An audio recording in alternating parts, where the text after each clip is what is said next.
Alright guys, welcome back to another video in the How Do I series. Today we are covering Lair the Mad Mage, and same as like IC and a couple other dungeons, a lot of the early stuff is just killing mobs. So you're going to see a lot of that until we get up to boss 1. One thing I will say about this first area after you kill these two trolls is you'll want to all go up the same side of the stairwell, because there's going to be enemies up there, and for whatever reason they really hurt. Like, they do an ungodly amount of damage. But other than that, it's just killing mobs until you get to boss 1.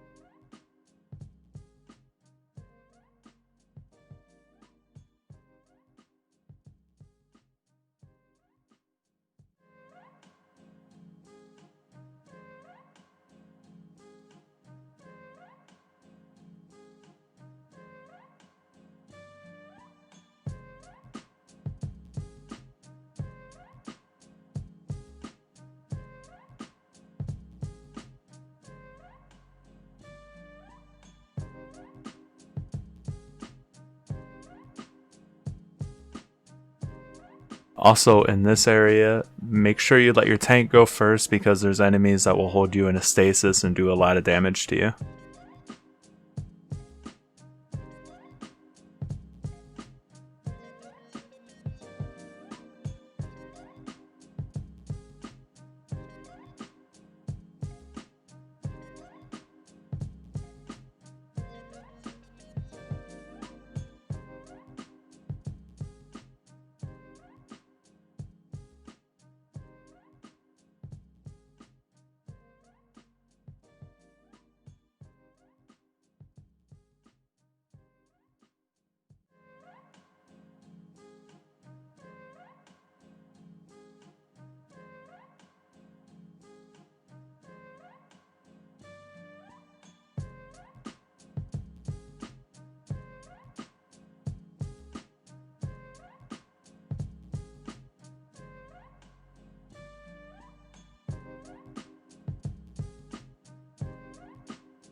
Okay, so you're at the first boss now. This is Octuria. She's going to have a couple of mechanics.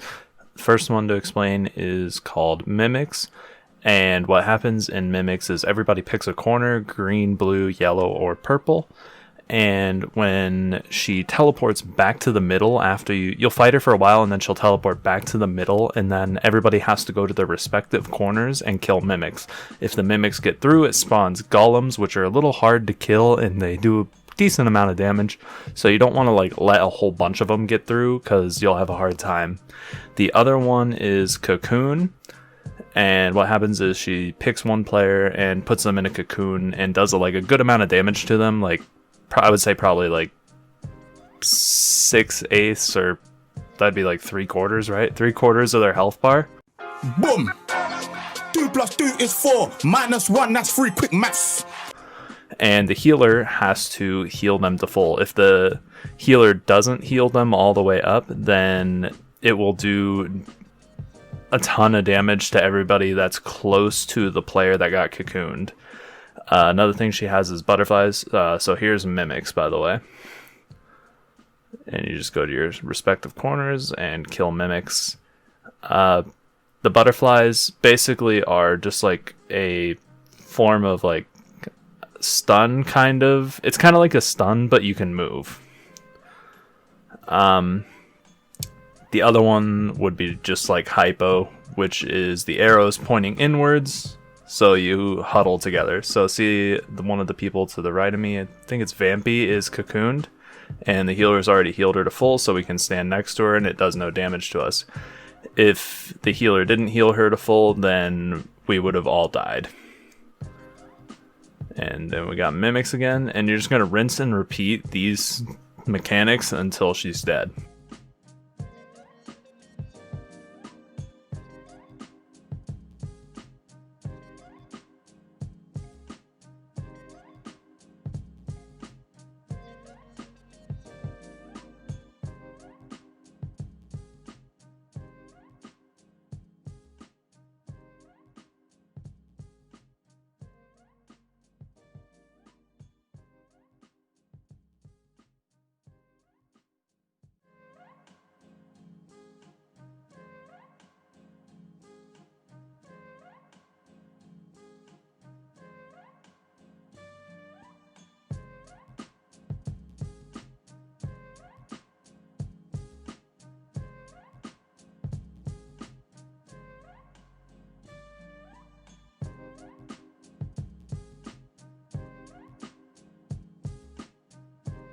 Okay, now that Arcturia is dead, it's going to be more killing mobs and going to the second boss. There are a few, like, different things about, like, in between boss 1 and 2, and I'll explain those as they come up.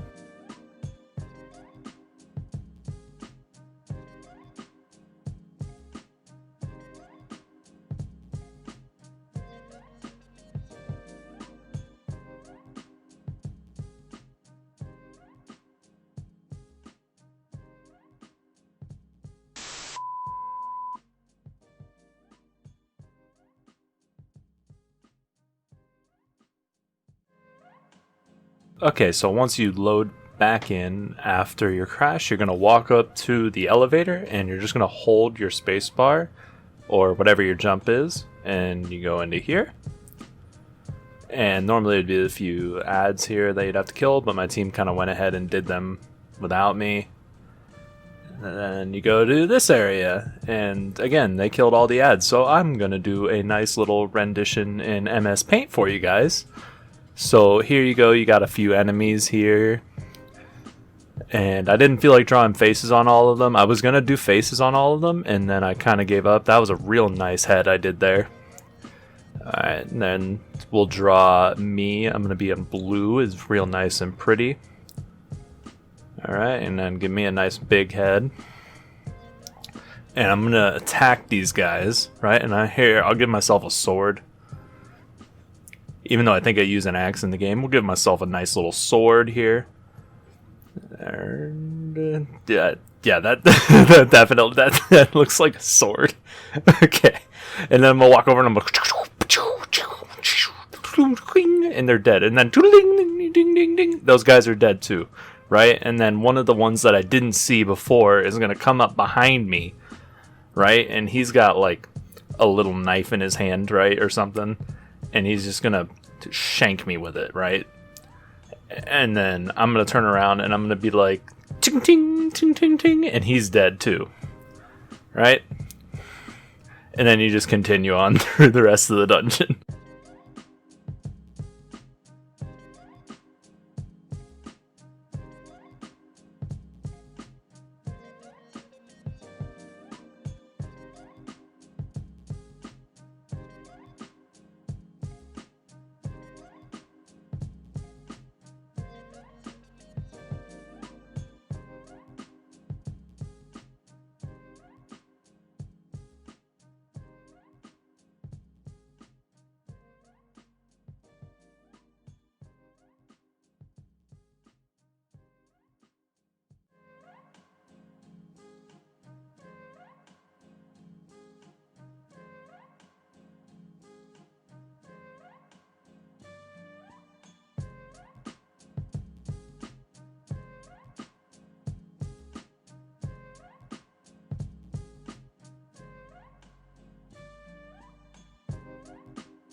Okay, so now you are at boss 2, or as people call it, the worm. The worm has a couple phases. The first phase, you're just going to be DPSing it, nothing new there. He will like knock you back and do all sorts of different attacks. Just dodge it or block it. The second phase, he'll like sink into the ground, and the ground like immediately by him will start to sink. And if you fall into the middle, you'll die. And what you have to do during that time is you have to kill boulders. And if you don't kill the boulders, then it charges up the worm for phase 3. So right now we're killing the boulders. And you want to let through as little of these as possible. Because on phase 3, he's going to do a big heal check. And the more you let through, the longer it lasts. So your healer is going to be sweating if you let a lot through.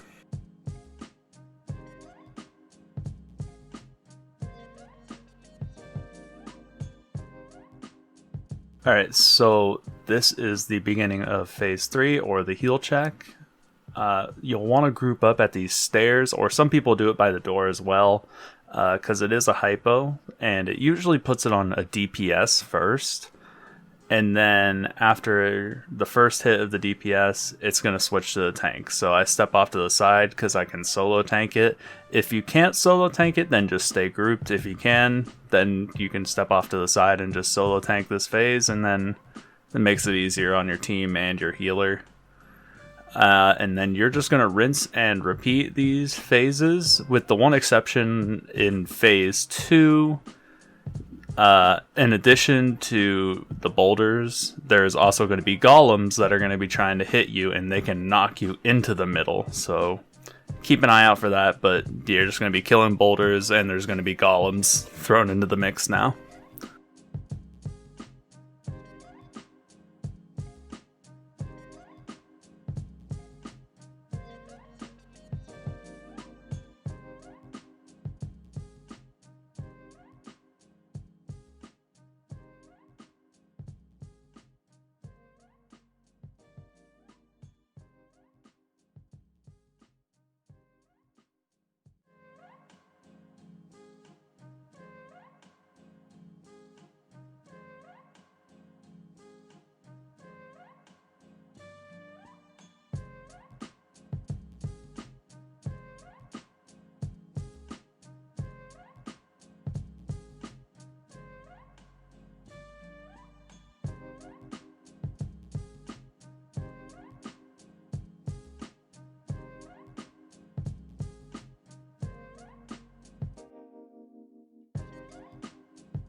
Okay, so now you've killed boss 2, and now it's just going to be more killing mobs and getting on to the final boss.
Okay, so now you are on to boss 3, which is probably the easiest boss in the dungeon in my opinion, as long as you do the mechanics right.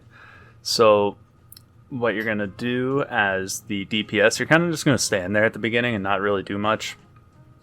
The tank is going to run in and either go right or left. I always go left. And you're going to grab aggro and pull him all the way to the edge where the generator is. And I'll do it here in a second. So yeah, you want him to like come to you, and I smite him again here because he gets stuck. Then you're gonna do a little flip around, and what he's gonna do is he's gonna shoot a big cone out in front of him. Now this powers up all the scorpions. Now you need to kill the scorpions before killing Trobriand. So your focus should be scorpions first and then Trobriand. And you should have to do this twice. If your DPS is really fast and you phase him really quick, he'll actually spawn the scorpions faster and they'll become empowered. So if you don't hit the scorpions with the big cone and they get turned on by the electricity that's surrounding the playfield right now, that means they're empowered and they're going to hit a lot harder.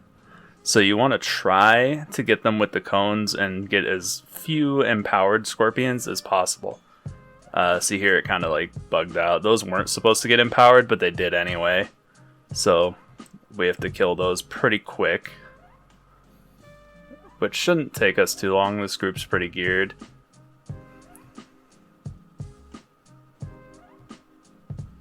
Oh, and then you want to also make sure you get out of the cone too, because that will stun you.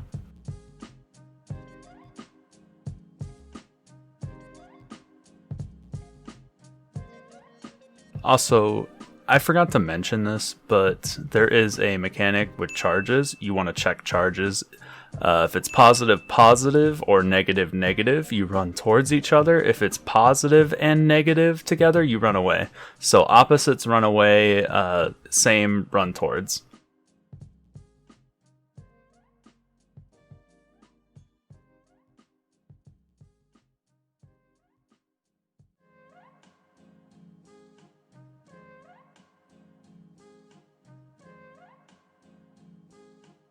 Okay, so now we are on to the last phase, which is generators, which you're just going to run to all four corners and kill the generators. So I just get behind to give combat advantage.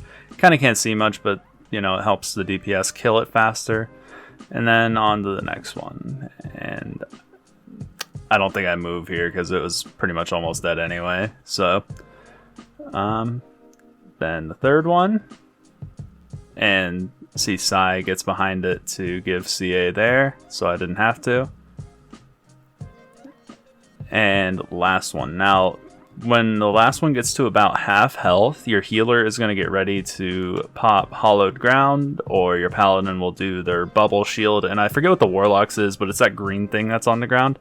You'll want to stand in that. If you're a tank and you're like really geared, you can kind of just ignore it and just run past. If you don't pass the, like, it's kind of like a tank check, but it's for everybody. You'll die and it's no revive. So you want to make sure you survive that. So if you're not really geared, stay in the hollowed ground. If you are really geared, you can kind of just ignore it.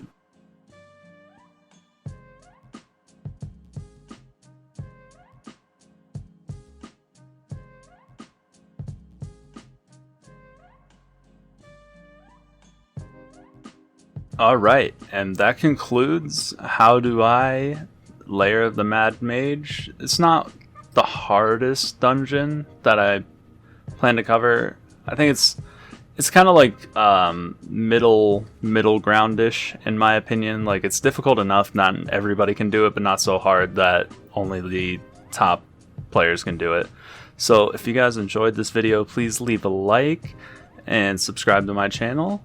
And I will catch you in the next one. Also, if you want more content like this, where you could see this beautiful face, go to my Twitch page, twitch.tv/Saint Lucifer. We recently did a 24-hour charity stream with Arcentis, and we raised, like, I think it was over $1,000. I think it was $1,065 for charity, which is amazing. And thank you to everybody that participated in that. and there were people there for the whole 24 hours, and like I could sit down and try to make a list of everybody that participated or helped out in some way, and I'd be sitting here announcing names until like mid-November. So thank you guys to everybody that helped out with that. It was a big like dream of mine to kind of like do something for charity, and you guys helped me achieve that, so thank you.